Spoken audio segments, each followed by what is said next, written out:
Hello, everyone. This is Chala Dinkoy, CEO and founder of the Repositioning Expert. Welcome to another Tuesday Tea Time with Chala. I have my trusty big mug. It is like a huge soup of like protein drink in here. I am cutting again. So I'm trying to get some muscle mass, which I did a whole bulk, and which means like I ate like a pig, and then that's when I tried to lift harder and heavier. And of course, the gym's closed down. So now I'm, in a cut, which means like I'm cutting calories. So I'm getting serious. I mean, everybody's doing it at the beginning of the new year, but I had already started kind of lightly cutting in November, like October. So the whole idea is to get in and get out, like quick in and out for the cuts. But you didn't come here to learn about nutrition. Of course, you guys, I have like a fire alarm. I live in a condo. I'm on the 14th. Attention please, attention please. This is building security speaking. The fire department is on site investigating the alarm. Please stand by for further instructions. I can see them. Attention please, attention please. This is building security speaking. The fire department is on site investigating the alarm. Please stand by for further instructions. You guys, this is what happens when you do live. When you do live anything. Okay, let's talk about marketing. Let's talk about sales.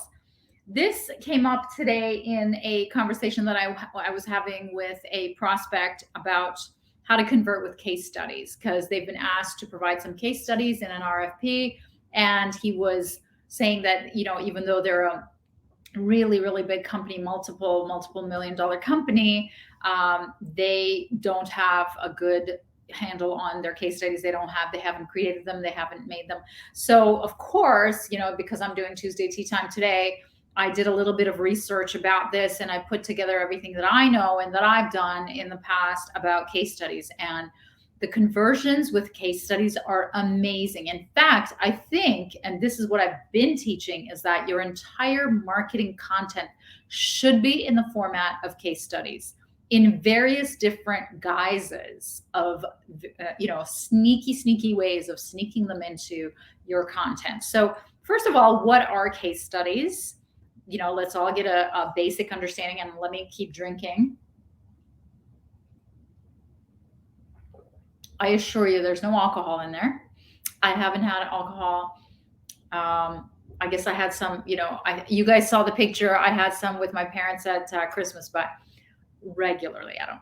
My trainer stopped that 5 years ago. Anyway, okay. So, what are case studies? Obviously, they're stories of people that you've helped in the same pain that they're in. So, people are listening for being able to see themselves in the shoes of the people that you've helped, and their stories of what you've done to help them and what the results have been. And why they work is really interesting. There's something in psychology called empathetic intelligence. And when you're listening to a story, what happens is you put yourself in empathetic, you put yourself into the same shoes, and the intelligence part comes in where you try to think of what you would have done in their shoes. So for example, so you put yourself into the context of the story. So that's why they say in psychology that soap operas are so popular, is because when people are watching these crazy bed hopping crazy people, they're wondering, okay, what would I do in the same situation if my evil twin sister tried to kill me and threw me in a dungeon and slept with my brother, like crazy. I have never seen Game of Thrones, and so I've just started watching it over the holidays, and it's really good, by the way. So talk about crazy stories, and talk about soap operas. All right.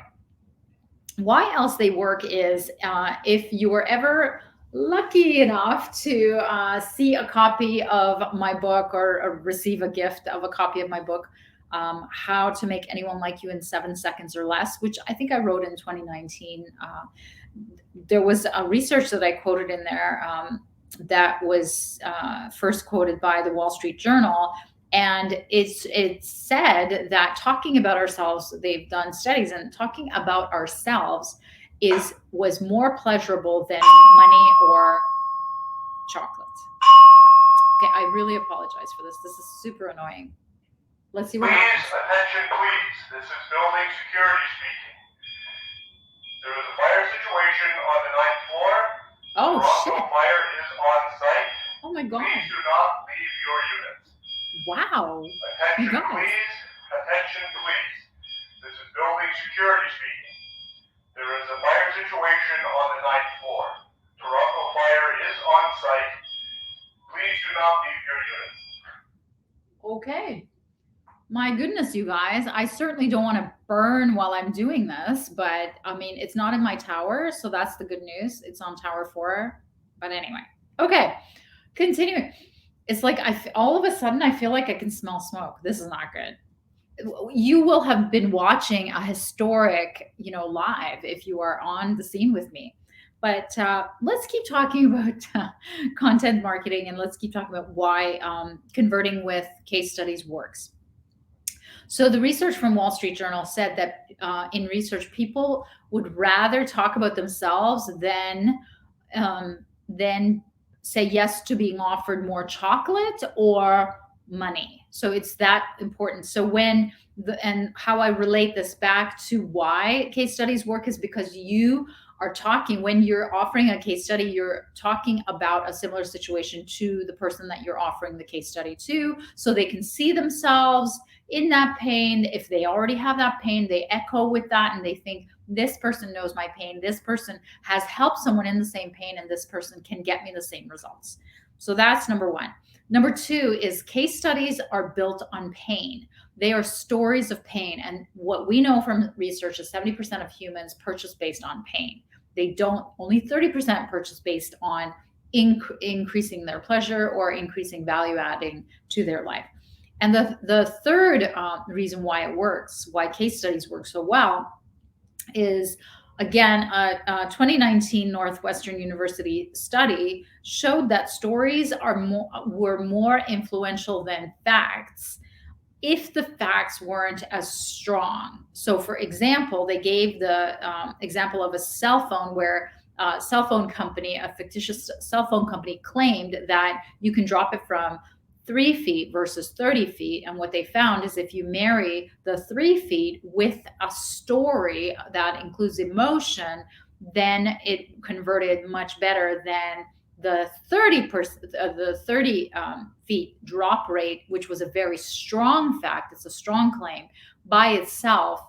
It was less enhanced by adding a story. So if in fact you have case studies like the prospect that I was speaking to, they don't have hard facts. They don't have a lot of data to back up the good results that they've gotten. Then you need to add emotion, because emotion converts when there's not a compelling, large, strong number or result. Okay. And I'm going to talk about how and where you can use the numbers and results and stories. So when do you use case studies? Is I use it in my LinkedIn recommendations. I actually write up recommendations and ask people to recommend me. I mean, these are people obviously who've worked with me, who've gotten the results, and I write it in exactly the same format as and the testimonials written in the format of the case study. And then, they either sign off on it or they change it.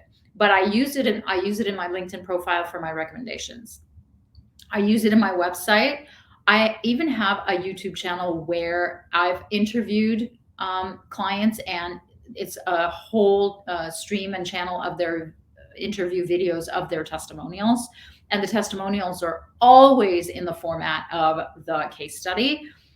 In RFPs, you can use them. You can use it in your elevator pitch. I've built elevator pitches with using actual case studies. Of course, they'll have to be very brief and succinct to hit on the 3 points that I'm going to share with you.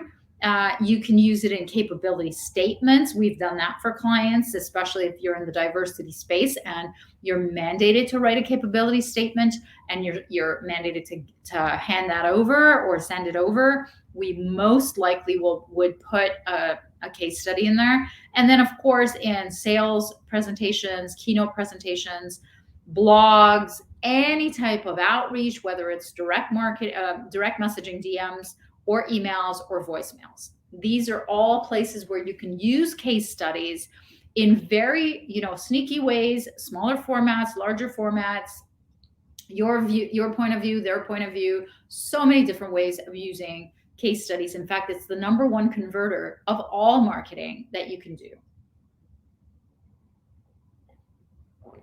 Okay, so the format is, here's the structure of the case study.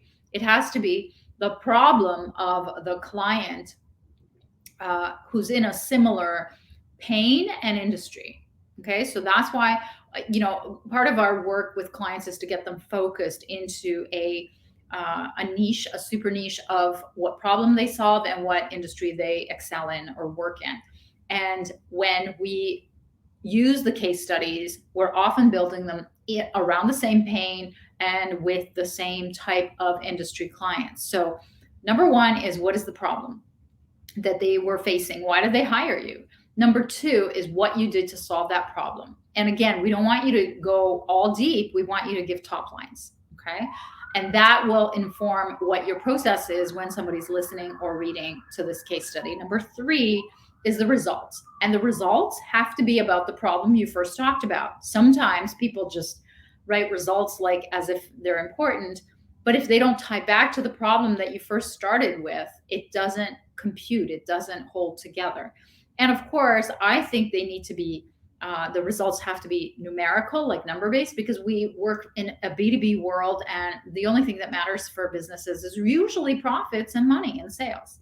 So you have to be able to show them some actual metrics around what improved, how much improved, how much it improved, and what the savings were. And then, of course, if those facts are not that strong, which in most cases it's because people don't have programs to track their results when they're going into a client. And so you need to add emotion. And one of the examples that I always give when I'm doing my presentations about my case studies is when I worked with Richard Baker, a dear client who's become a friend. And as a result of our work together, I have a picture of him at his wedding because and I always say in a joking manner that I take the credit for him at the age of 61 asking his girlfriend to marry him, which was his first wedding, which was his first wife.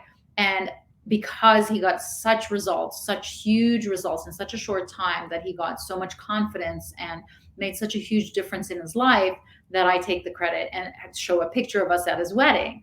So that is an emotion base. It always gets a chuckle no matter what size of business I'm presenting to.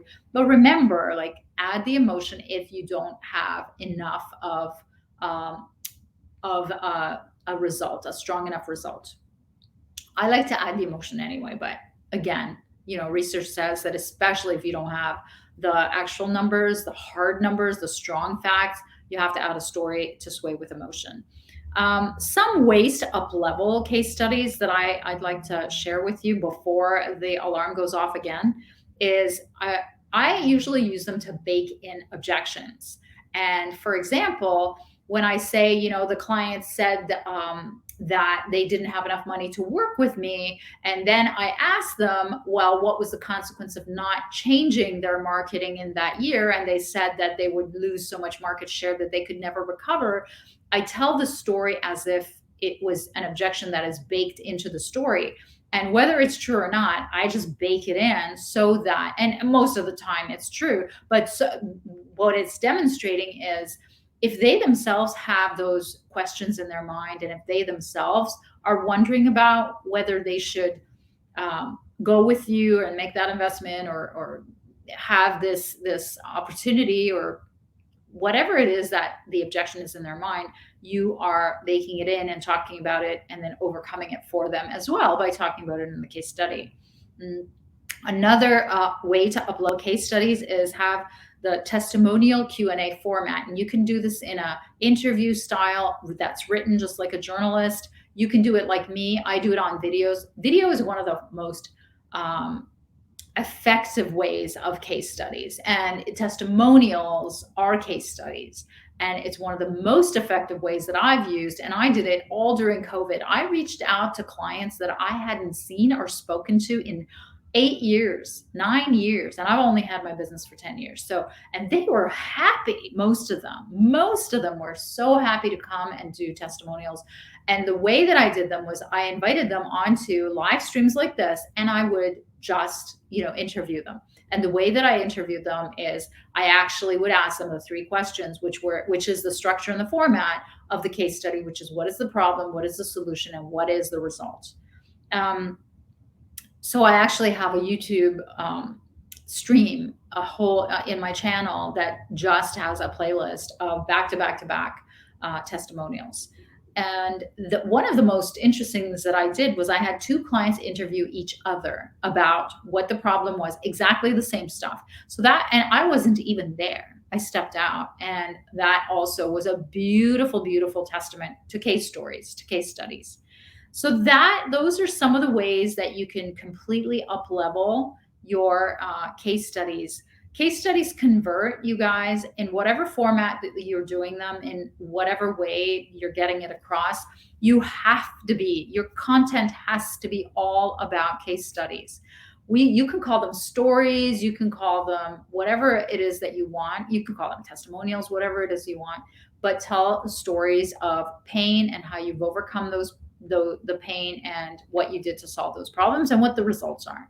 So I hope that was valuable to you guys, and that you will never, ever skip the opportunity to track how well you're doing and how well you're converting.